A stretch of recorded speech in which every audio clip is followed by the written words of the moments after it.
আসসালামু আলাইকুম, welcome to my new blog. আজকের এই ছোট্ট ব্লগে এমন কিছু তুলে ধরবো যেটা আপনার কাছে অনেক ভালো লাগবে। তো আমাকে হঠাৎ করে কল দিয়েছে আমাদের ভাকড্ডা গ্রামের সন্তান স্বপন ভাই কন্ট্রাক্টদার। তো আমি ওনাকে কন্ট্রাক্টদারটা কেন বললাম এটা আপনাদেরকে বিস্তারিত বলতেছি। তো আমি ছোটবেলা থেকে দেখতেছি স্বপন ভাই রাজের কাজের সাথে জড়িত। আর কন্ট্রাক্টদার সবাই হতে পারে না, যারা কাজকে ভালোবাসে, কর্মকে ভালোবাসে, তারাই কন্ট্রাক্টদার হয়। তো স্বপন ভাইকে বললাম, ভাই আপনি যে একজন কন্ট্রাক্টদার, আপনি আমাদের ভাকড্ডা গ্রাম, আপনার নিজের গ্রামে আপনি কেমন কাজ পাইছেন? তো উনি আমাকে উত্তর দিয়ে বললো, আমি 15-20টা কাজ পাইছি, ইনশাআল্লাহ আরো পাবো।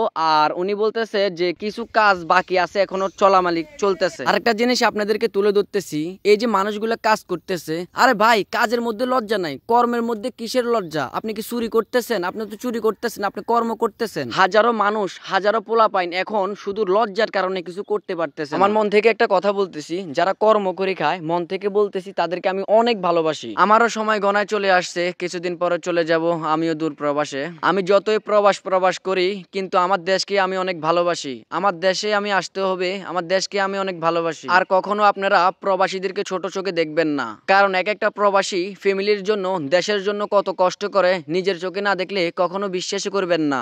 ভালো থাকবেন, আল্লাহ হাফেজ, দেখা হবে নেক্সট ভিডিওতে।